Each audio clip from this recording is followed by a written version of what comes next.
नमस्कार। घड़ी में रात के 9 बज चुके हैं और वक्त हो गया है आपके पसंदीदा बुलेटिन प्राइम टाइम एट 9 का, जहां मिलती है आपको प्रदेश की हर ताजा खबर। आप देख रहे हैं बीबीसी राजस्थान और मैं हूं आपके साथ निखिल। चलिए शुरुआत करते हैं आज की सबसे अहम खबरों के साथ। डालते हैं एक नजर आज की सुर्खियों पर। घरेलू विवाद बना जानलेवा, पति ने पत्नी की पीट पीट कर हत्या की। राजसमंद जिले के पोखरिया गांव की यह घटना, आरोपी गिरफ्तार। पत्नी के मायके में दोनों ने शराब पी, फिर हो गया था विवाद। रतलाम में 70 वर्षीय महिला की हत्या का सनसनीखेज खुलासा, मुख्य आरोपी का किया शॉट एनकाउंटर। मुठभेड़ में पुलिसकर्मी भी घायल, नौकरानी व उसकी बेटी भी गिरफ्तार। उदयपुर जिले में अवैध शराब तस्करी पर बड़ी कार्रवाई, गाजर की आड़ में ले जाई जा रही 8 लाख की शराब जब्त। बीकानेर में यूटीबी नर्सिंग कर्मचारियों ने खून से लिखा पत्र, विभिन्न मांगों को लेकर जताया आक्रोश, किया प्रदर्शन। जनसंवाद एवं परिचर्चा में शामिल हुए ओबीसी वर्ग के लोग, बीकानेर में ओबीसी आयोग ने किया संभाग स्तरीय आयोजन। भरतपुर के रुदावल में विराजे भगवान लवकुश, प्राण प्रतिष्ठा के साथ मंदिर का हुआ लोकार्पण। डबगर समाज का 8वां सामूहिक विवाह दाहोद में संपन्न, 17 जोड़ों ने लिए फेरे, 7 जन्मों के लिए खाई कसम। तो ये थी आज की बड़ी सुर्खियां। अब बढ़ते हैं खबरों की पूरी रिपोर्ट की ओर विस्तार से। राजसमंद जिले के केलवाड़ा थाना क्षेत्र के पोखरिया गांव में एक पति ने शराब के नशे में अपनी पत्नी की पीट पीट कर हत्या कर दी। आरोपी भंवरलाल अपनी पत्नी लहरोबाई से मिलने ससुराल आया था, जहां दोनों ने साथ में शराब पी और बाद में कहासुनी हिंसक झगड़े में बदल गई। केलवाड़ा थानाधिकारी विशाल गवारिया ने बताया कि मंगलवार देर रात हुई इस घटना में आरोपी भंवरलाल ने अपनी पत्नी लहरोबाई पर बुरी तरह हमला कर दिया, जिससे उसकी मौके पर ही मौत हो गई। उन्होंने बताया कि घटना की सूचना मिलते ही पुलिस जाब्ते के साथ मौके पर पहुंचे और आरोपी को घेराबंदी कर गिरफ्तार कर लिया। पुलिस ने मृतका के शव को कब्जे में लेकर केलवाड़ा सामुदायिक स्वास्थ्य केंद्र भिजवाया, जहां पोस्टमार्टम प्रक्रिया शुरू की गई है। थानाधिकारी विशाल गवरिया ने बताया कि प्रारंभिक जांच में मामला घरेलू विवाद का प्रतीत हो रहा है, साथ ही अन्य सभी पहलुओं की भी गहन जांच की जा रही है। रतलाम के औद्योगिक क्षेत्र थाना अंतर्गत 70 वर्षीय रिटायर्ड शिक्षिका की हत्या और लूट की सनसनीखेज वारदात का पुलिस ने खुलासा कर दिया है। इस मामले में मुख्य आरोपी सागर उर्फ बंटी मीना पुलिस मुठभेड़ में घायल हुआ, जिसे गिरफ्तार कर लिया गया है। आरोपी के पास से लूटा गया सोना, चांदी, मोबाइल और नकदी बरामद की गई है।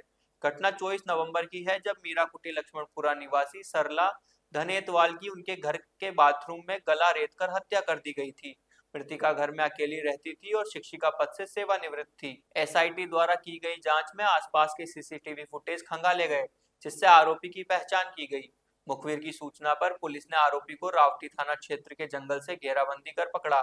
आरोपी ने पुलिस पर किया फायर। जवाबी कार्रवाई में घायल गिरफ्तारी के दौरान आरोपी ने पुलिस से पिस्टल छीनकर फायरिंग कर भागने का प्रयास किया। जवाबी कार्रवाई में पुलिस ने आरोपी के पैर में गोली मारी। घटना में उप निरीक्षक अनुराग यादव घायल हुए, जिन्हें मेडिकल कॉलेज में भर्ती कराया गया है। पुलिस के अनुसार आरोपी को मृतिका के अकेले रहने की जानकारी उनकी नौकरानी लीलाबाई डामर और उसकी बेटी मोना डामर ने दी थी। तीनों ने मिलकर हत्या और लूट की साजिश रची थी। नौकरानी और उसकी बेटी को भी गिरफ्तार कर लिया गया है। पुलिस ने आरोपियों के खिलाफ हत्या, लूट और पुलिस पर फायरिंग सहित अन्य धाराओं में मामला दर्ज कर आगे की जांच शुरू कर दी है। देखिए, थाना आईएच रतलाम अंतर्गत जो है 70 वर्षीय महिला की हत्या लूट की जो एक सनसनीखेज वारदात हुई थी, उसका खुलासा किया गया। मुख्य आरोपी को जो है पुलिस ने जो है गिरफ्तार किया। गिरफ्तार करने के साथ मुख्य आरोपी सागर और बंटी है, इनके साथ लीलाबाई है और मोना है, इन तीनों को गिरफ्तार किया गया। इसके साथ साथ जो है जो मुख्य घटना कुछ इस तरीके से थी कि आरोपी 3-4 दिन से घटना को अंजाम देने की फिराक में था। 23 से 24 नवंबर की दरमियानी रात में जो है आरोपी महिला के घर पे चोरी के इरादे से ये घुसा था और उससे जो है छत के रास्ते से जो है वो नीचे उतरा। महिला जब रात्रि में जो है वो बाथरूम की तरफ गई थी, तो उसने जो है से हमला कर जो है गला रेत दिया था और गला रेतने के बाद जो है मोबाइल, ज्वेलरी एवं नगद रुपये लेकर के फरार हो गया था। तो इस पर जो है आरोपी को जो है गिरफ्तार किया गया और गिरफ्तार करने के बाद जो भी अग्रिम कार्रवाई है वो की जाएगी। आरोपी का जो है बेटी है नौकरानी, उससे कुछ संबंध? हाँ, देखिए, जो लीलाबाई है, जो नौकरानी है, बाई है इनका, बाई और उनकी बेटी जो है मोना, वो जो है संपर्क में थी। मोना मुख्यतः इनके संपर्क में थी और कहीं ना कहीं उन लोगों ने ही प्रोत्साहित किया था चोरी करने के लिए और इनको ही अंदर के दिए थे कि इतने चोरी, इतने ज्वेलरी है, इतना कैश है। तो ये पूरा का पूरा घटनाक्रम इस तरीके से। Thank you. उदयपुर जिले की खेरवाड़ा थाना पुलिस ने अवैध शराब सप्लाई पर बड़ी कार्रवाई की है। पुलिस ने गाजर की आड़ में शराब तस्करी के जा रहे एक पिकअप वाहन को पकड़ा है। पुलिस ने 8 लाख रुपए बाजार कीमत की शराब को जब्त किया है और आरोपी चालक को गिरफ्तार किया है। पुलिस के अनुसार मुखबिर की सूचना पर अहमदाबाद हाईवे पर नाकाबंदी शुरू की गई थी। सामने से एक पिकअप आती हुई नजर आई। पुलिस ने वाहन को रुकवाया और पूछताछ की। बाद में वाहन की तलाशी ली तो उसमें गाजर के कट्टे पड़े हुए थे। कट्टों को हटाया तो नीचे शराब के कार्टन भरे हुए थे। पुलिस ने वाहन को थाने लेकर आए और गाड़ी की तलाशी ली। गाड़ी में से 80 कार्टून शराब निकली, जिसकी बाजार कीमत 8 लाख रुपए बताई गई। मामले में पुलिस ने आरोपी को गिरफ्तार कर लिया। बीकानेर में यूटीबी नर्सिंग कर्मचारियों ने अपनी मांगों को लेकर धरना प्रदर्शन किया।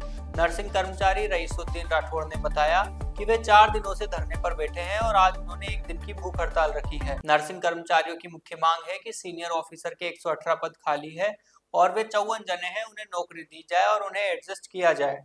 उन्होंने बताया कि अभी तक उनके पास कोई प्रशासनिक अधिकारी नहीं आया है, जिससे उनकी समस्या का समाधान नहीं हो पा रहा है। नर्सिंग कर्मचारियों ने चेतावनी दी है कि अगर उनकी मांगे नहीं मानी गई तो वे कल से पूरे राजस्थान में कार्य का बहिष्कार करेंगे। उन्होंने खून से पत्र लिखकर अपनी मांगों को उठाया है और सरकार से जल्द उनकी समस्या का समाधान करने की मांग की है। जी, क्या मांग है, किस लिए धरने में बैठे हैं? मांग हमारी यही है कि हम वंचित यूटीबी नर्सिंग ऑफिसर हैं। हमारी बस एक सूत्री मांग है कि हम लोग 54 जने हैं अधिशेष और सीनियर नर्सिंग ऑफिसर के 118 पद खाली है। हमें हमारी नौकरी दी जाए, हमें एडजस्ट किया जाए। आज क्या किया है कैसे आपने? भी करके आज हमने खून से पत्र लिखा है और आज से ही हम भूख हड़ताल कर रहे हैं और सांकेतिक धरने का हमारा 4था दिन है। अभी तक प्रशासन का कोई अधिकारी हमसे बात करने के लिए नहीं आया। इसका जिम्मेदार कल से हम लोग, आज से हम भूख हड़ताल पर हैं। हमारी यदि मांगे नहीं मानी जाएगी तो हम उग्र प्रदर्शन करेंगे और कार्य बहिष्कार का भी सीनियर नर्सिंग अधिकारियों ने भी बोला कि हम आपके साथ हैं और पूरे राजस्थान में बीकानेर से कल से हम कार्य बहिष्कार का भी स्टार्ट करेंगे। नाम बताएं। नाम रईसुद्दीन राठौड़। बीकानेर में राजस्थान ओबीसी आयोग ने संभाग स्तरीय जनसंवाद एवं परिचर्चा कार्यक्रम का आयोजन जिला परिषद सभागार में किया। आयोजन के अध्यक्ष न्यायाधीश सेवानिवृत्त मदन लाल भाटी ने बताया कि राजस्थान सरकार ने सुप्रीम कोर्ट के आदेश से ओबीसी वर्ग का संभाग स्तर पर संवाद कार्यक्रम रखा है। इस कार्यक्रम में आयोग के सदस्य गोपाल कृष्ण, प्रोफेसर राजीव सक्सेना, मोहन मोरवाल, पवन मंडाविया तथा सचिव अशोक कुमार जैन मौजूद रहे। आयोग के अध्यक्ष ने बताया कि ओबीसी वर्ग को लोकल बॉडी और पंचायती राज कमीशन में रिजर्वेशन मिले, इसके लिए संवाद है। उन्होंने बताया जो भी पॉलिटिकल, नॉन पॉलिटिकल एनजीओ है उनसे सुझाव और जानकारी ली जा रही है। उन्होंने बताया कि ओबीसी वर्ग को वैधानिक स्तर पर रिजर्वेशन मिले, इसकी कोशिश की जा रही है। उन्होंने बताया कि गहन जांच और सर्वे करवाकर रिपोर्ट सरकार को सौंपी जाएगी। जी सर, आज जो ये संवाद का कार्यक्रम रखा गया है आयोग की तरफ से, क्या किस तरह का संवाद होना है, क्या इससे फायदा होगा ओबीसी वर्ग के लोगों को? देखिए, ऑनरेबल सुप्रीम कोर्ट के फैसले के कारण से ये राजस्थान गवर्नमेंट ने ओबीसी कमीशन बनाया है और इसका ऑब्जेक्ट है कि ओबीसी को पॉलिटिकल जो लोकल बॉडीज और पंचायती राज में रिजर्वेशन मिले और प्रतिनिधि मिले, इसके लिए कमीशन है। मेंबर है 4 हमारे साथ, इसमें मैं चेयरमैन हूँ और आज संभाग स्तर पर हमने यहाँ बीकानेर रखा है। जोधपुर, उदयपुर, भरतपुर में हम कर चुके हैं जनसंवाद और यहाँ भी रख रहे हैं। जो भी political party, non political NGO और कोई भी ओबीसी से रिलेटेड है, उनके सजेशंस हम ले रहे हैं और जनसंवाद भी करेंगे और उनका वैधानिक ढंग से इनको इस पर रिजर्वेशन मिले, इसको इंश्योर करने के लिए हम एट जल्द एज पॉसिबल वेरियस स्टेजेज हैं हमारे, सर्वे वगैरह हम करके गहन जांच करके फिर रिपोर्ट हम सरकार को सौंपेंगे और उसके बाद फिर इनका रिजर्वेशन जो देना है वो गवर्नमेंट रिजर्वेशन देके चुनाव कराएगी। पर रिजर्वेशन की बात है तो ओबीसी में खूब सारे वर्ग हैं, तो उसमें फिर किस तरीके से ये बंटवारा रिजर्वेशन वो उसके अलग अलग स्टेजेज है, उसमें परफॉर्म है, सर्वे है, उसमें socially, economically, educationally, politically backwardness है, उसको हम ट्रेस करेंगे और ट्रेस करके एग्जामिन करेंगे। एग्जामिन करके फिर हम रिकमेंडेशन देंगे हमारी, जो उनको बेनिफिट करेगी निश्चित रूप से ओबीसी क्लासेज को। Okay, thank you. भरतपुर के रुदावल में भगवान लव कुश की प्राण प्रतिष्ठा का कार्यक्रम बहुत ही धूमधाम से मनाया गया। इस अवसर पर कुशवाहा समाज के लोगों ने एकजुट होकर भगवान लव कुश की पूजा अर्चना की और लव कुश मंदिर का उद्घाटन एवं लोकार्पण किया। इस कार्यक्रम में कुशवाहा समाज के नेताओं ने समाज हित में अपने विचार व्यक्त किए और कहा कि लव कुश भगवान की प्राण प्रतिष्ठा से कुशवाहा समाज का इतिहास, संस्कृति और सामाजिक विरासत सुरक्षित रहेंगी। उन्होंने कहा कि कुशवाहा समाज हमेशा सामाजिक मुद्दों पर एकजुट रहा है और आगे भी रहेगा। इस अवसर पर कुशवाहा समाज के आरक्षण की मांग को लेकर भी चर्चा की गई। कुशवाहा समाज के इतिहास, संस्कृति और विरासत तथा सामाजिक और आर्थिक एवं शैक्षणिक उत्थान के लिए राजस्थान सरकार ने लव कुश कल्याण बोर्ड का गठन किया है और लव कुश देव के नाम पर ही राजस्थान के प्रदेश जिले में लव कुश वाटिकाएं भी बनाई गई है और बाकी जिलों में भी निर्माण कार्य जारी है। कुशवाहा समाज भगवान श्री राम जगत जननी माता सीता के पुत्र लव कुश के वंशज है।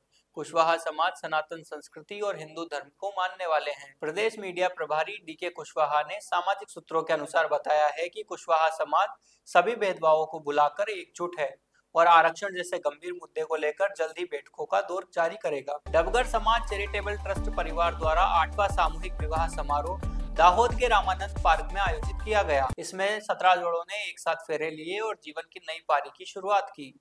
इस सामूहिक विवाह समारोह में बरघोड़ा, संगीत, भोजन और अन्य परंपराओं का आयोजन किया गया था। समारोह में मध्य प्रदेश, राजस्थान और गुजरात से डबगर समाज के लोग बड़ी संख्या में मौजूद रहे और नवविवाहित जोड़ों को आशीर्वाद दिया। आयोजकों ने बताया कि इस समारोह में लगभग 8 से 10 हजार लोगों के लिए भोजन की व्यवस्था की गई थी। उन्होंने बताया कि समारोह में सभी सुविधाओं का ध्यान रखा गया था ताकि लोगों को किसी भी प्रकार की असुविधा न हो। इस अवसर पर डबगर समाज चैरिटेबल ट्रस्ट ने भारतीय रेड क्रॉस सोसाइटी दाहोद के सहयोग से रक्तदान शिविर का आयोजन भी किया। इसमें लोगों ने रक्तदान कर मानव सेवा का परिचय दिया। सामूहिक विवाह समारोह में उपस्थित लोगों ने नवविवाहित जोड़ों को आशीर्वाद दिया और उनके उज्जवल भविष्य की कामना की। तो ये थी आज की बड़ी खबरें। राज्य की हर छोटी बड़ी हलचल को जानने के लिए जुड़िए हमारे साथ हर रात 9 बजे BBC Rajasthan prime time at 9 पर। अगर आप भी अपने क्षेत्र, संस्था, समाज या संगठन की खबरें हमारे साथ साझा करना चाहते हैं तो हमसे संपर्क करें 9414102499 पर और राजस्थान की हर ताजा जानकारी के लिए फॉलो करें और सब्सक्राइब करें हमारे इंस्टाग्राम व यूट्यूब चैनल BBC राजस्थान को।